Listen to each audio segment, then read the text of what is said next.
Even کہ کوئی شرابی، کبابی، زانی شخص بھی، کوئی کافر شخص بھی پڑھ لیتا ہے تو اس کا بھی درود پاک جو ہے وہ اللہ رب العزت اس کو دنیا میں اجر دیتے ہیں، چونکہ آخرت کے لیے کافر کے لیے اجر نہیں ہے۔ تو بہرحال اس کے بے شمار فضائل ہیں، ہمیں چاہیے کہ ہم کثرت کے ساتھ حضور صلی اللہ علیہ وآلہ وسلم کی ذات مبارکہ پر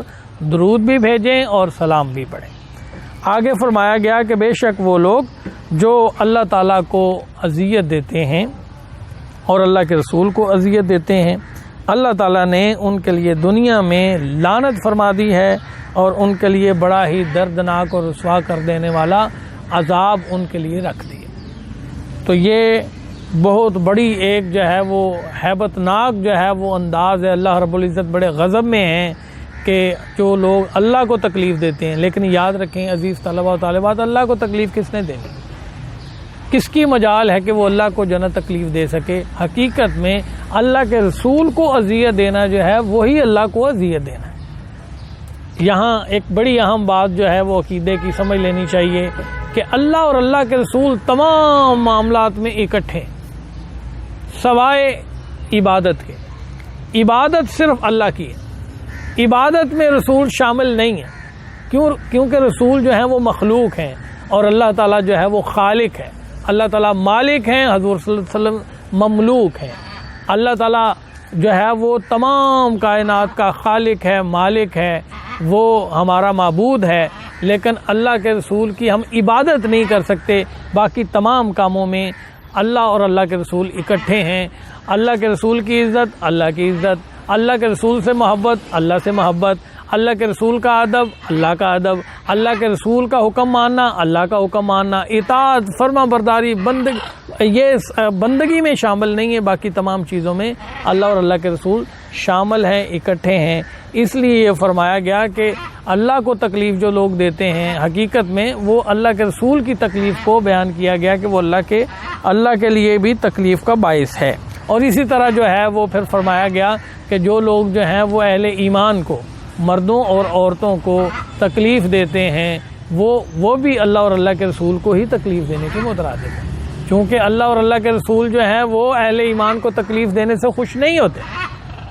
تو یہ اذیت پہنچتی ہے اللہ اور اللہ کے رسول کو جب ہم اہل ایمان کو تنگ کرتے ہیں۔ تو یہاں یہ بھی قرآن فرما رہا ہے کہ ان کو بھی تنگ نہ کیا جائے، اور خاص طور پر جس بات کی طرف جو ہے وہ ہماری توجہ مبذول کروائی گئی وہ ہے بہتان۔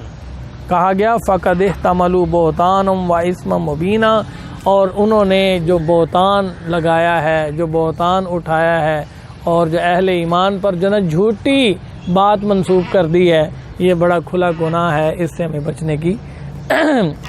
کوشش کرنی چاہیے اور یہ بڑا لازمی ہے۔ اس کو ذرا سمجھیں بھی کہ ایک ہے غیبت، ایک ہے بہتان۔ غیبت تو عزیز طلبہ و طالبات وہ ہے کہ کوئی آپ ایسی بات کسی اپنے بہن بھائی کے بارے میں بیان کریں کہ جو اس کے اندر وہ عیب تھا، وہ برائی اس کے اندر تھی، وہ گناہ اس کے اندر تھا، لیکن آپ نے اس کی عدم موجودگی میں کسی کے سامنے اس کو بیان کیا، تو یہ ہے غیبت۔ یہ بھی بہت بڑا گناہ ہے۔ آپ بات کو پھر سے سمجھیں کہ کسی کے اندر کوئی عیب تھا، کسی کے اندر کوئی برائی تھی، کسی کی کوئی غلطی تھی، اس کو آپ نے اس کی عدم موجودگی میں اس کی پیٹھ پیچھے کسی کے سامنے بیان کر دیا، تو یہ ہے غیبت۔ لیکن بہتان یہ ہے کہ کسی کے اندر کوئی عیب تھا ہی نہیں، کسی کی کوئی برائی تھی ہی نہیں، کسی کی کوئی غلطی تھی ہی نہیں، کسی نے کوئی گناہ کیا ہی نہیں تھا، اور آپ نے اس کی طرف جو ہے نا وہ منسوب کر دیا، جھوٹ اس کے اوپر جو ہے نا وہ ڈال دیا۔ اس کو کہتے ہیں بہتان، اور یہ گناہ کبیرہ ہے، یہ بہت بڑا گناہ ہے۔ اس سے ہمیں بچنے کی کوشش کرنی چاہیے، بچنے کی اللہ تعالیٰ سب کو توفیق دے۔ اور خاص طور پر غیبت کے بارے میں بھی حضور صلی اللہ علیہ وآلہ وسلم نے فرمایا کہ غیبت تو یوں ہے کہ جیسے آپ اپنے مردہ بھائی کا کچا گوشت نوچ نوچ کر کھا رہے ہیں، اس کو کہا گیا ہے کہ یہ غیبت ہے۔ یہ اتنا بڑا گناہ ہے۔ تو بہتان تو اس سے بھی اوپر ہے۔ تو اس لیے ہمیں چاہیے کہ ہم غیبت سے بھی بچیں اور بہتان سے بھی بچیں، چونکہ ان کا تعلق جو ہے وہ معاشرتی تعلقات سے ہے، معاشرتی معاملات سے ہے۔ یہ معاشرتی برائیاں ہیں، یہ معاشرتی ہمارے مسائل ہیں۔ اگر یہ دو چیزیں جو ہیں جس معاشرے میں ہوں گی وہ معاشرہ تباہ ہو جاتا ہے کہ لوگ ایک دوسرے کے خلاف عجیب و غریب باتیں کرتے رہیں اور ان پر جھوٹے الزامات لگاتے رہیں، بہتان لگاتے رہیں، تو یہ سراسر گناہ کے کام ہیں۔ ان سے کوئی بھی انسانی معاشرہ جو ہے وہ خوشحال معاشرہ نہیں بن سکتا اور آسودہ معاشرہ نہیں بن سکتا۔ اس لیے ہمیں چاہیے کہ ان برائیوں سے ہم خود بھی باز رہیں اور دوسرے لوگوں تک بھی یہ بات پہنچائیں کہ ان چیزوں کا ہمیں عادی نہیں بننا چاہیے، نہ غیبت اختیار کریں اور نہ بہتان کی طرف آئیں، یہ دونوں بہت بڑے گناہ ہیں۔ آگے آتے ہیں اور سورہ احزاب کی یہ آخری 1-2 آیتیں ہیں، ان کی طرف آتے ہیں۔ آپ پہلے ان کی سماعت کریں، پھر ترجمہ میں پڑھتا ہوں۔ اعوذ باللہ من الشیطان الرجیم، بسم اللہ الرحمن الرحیم۔ یا ایھا النبی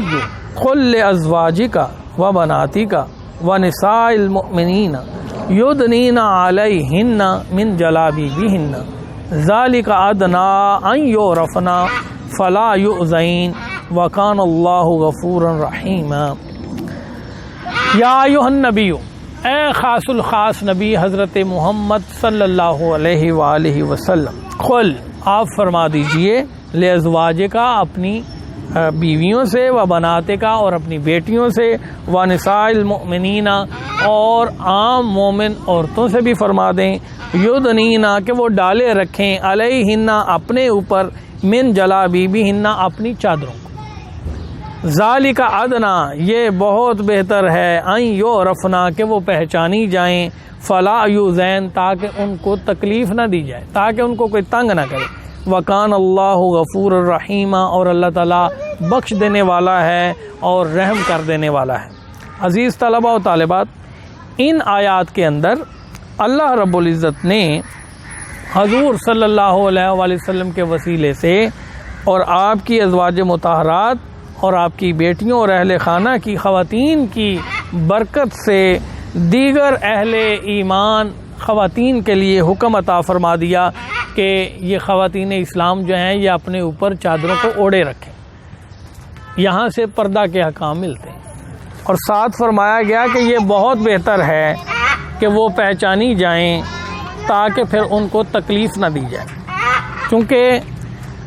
زمانہ جاہلیت میں یوں ہوتا تھا کہ جو غلام عورتیں ہوتی تھیں جن کو کنیزیں کہا جاتا تھا، ان کی کوئی عزت نہیں ہوتی تھی، وہ بیچاری پردہ نہیں کرتی تھیں، وہ باہر جب نکلتی تو ان کو چھیڑتے لوگ اور ان کے ساتھ چھیڑ خانی کرتے، تو اس لیے جنا یہ فرمایا گیا کہ جو مومن عورتیں ہیں ان کو چاہیے کہ وہ ان سے منفرد رہیں، عام لوگوں کو بھی پتہ چل جائے کہ یہ عام عورتیں اور غلام عورتیں نہیں ہیں، یہ آزاد مومن عورتیں ہیں، اور یہ جو عورتیں ہیں یہ ایمان والی عورتیں ہیں، اور ان کی طرف کوئی جرت بھی نہ کرے ان کو چھیڑنے کی، اور اس لیے قرآن نے کہا کہ ان کو چاہیے کہ یہ پردہ کیا کریں۔ وہ غلام عورتیں جو تھیں وہ بلا منہ پردہ نہیں کرتی تھیں، اور لوگ پھر جناب رستوں میں ان کو چھیڑتے تھے، تو اہل ایمان عورتوں کے لیے یہ حکم آ گیا کہ وہ پردہ کریں تاکہ وہ دوسروں سے جو ہیں وہ ڈسٹنگوش ہو جائیں، وہ ان سے جو ہے وہ منفرد ہو جائیں، تاکہ لوگوں کو پتہ چلے کہ یہ آزاد اہل ایمان عورتیں ہیں، مومن عورتیں ہیں، اور اس طرح سے ان کو تکلیف بھی نہ دی جا سکے۔ تو عزیز طلباء و طالبات، پردہ کے احکام کے حوالے سے علماء کرام کے ہاں جو ہے تھوڑا اختلاف بھی پایا جاتا ہے۔ کچھ علماء کرام کہتے ہیں کہ پردے کے اندر چہرے کا پردہ بھی شامل ہے، ایک رائے یہ ہے، اور دوسری رائے یہ ہے کہ چہرے کا پردہ جو ہے وہ پردے کے احکام کے اندر شامل نہیں ہے۔ تو یہ دونوں پوائنٹ آف ویوز ہیں، تو میں یہ سمجھتا ہوں اختلاف امتی رحمتن کہ حضور صلی اللہ علیہ وآلہ وسلم نے ارشاد فرمایا کہ میری امت کے اندر اختلاف رائے باعث رحمت ہے، تو دونوں طرح سے پردے کا حکم ہے۔